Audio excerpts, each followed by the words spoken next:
Unit mobil merek Camry, nomor polisi dekat Jakarta, warna hitam metalik, nomor rangka NR 053 angka 5054.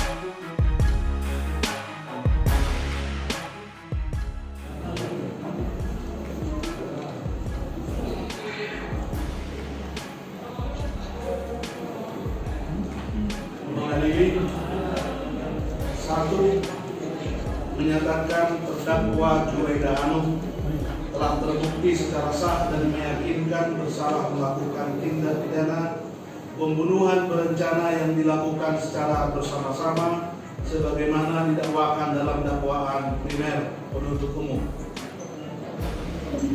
Menjatuhkan pidana kepada terdakwa Juraida Hanum oleh karena itu dengan pidana mati. Memerintahkan terdakwa tetap dalam tahanan, menetapkan barang bukti dalam perkara ini: 1 unit mobil Toyota Land Cruiser Prado warna hitam DK77 HD, 1 unit mobil merek Camry, nomor polisi DK78 warna hitam metalik, nomor rangka NR 053 angka 50D.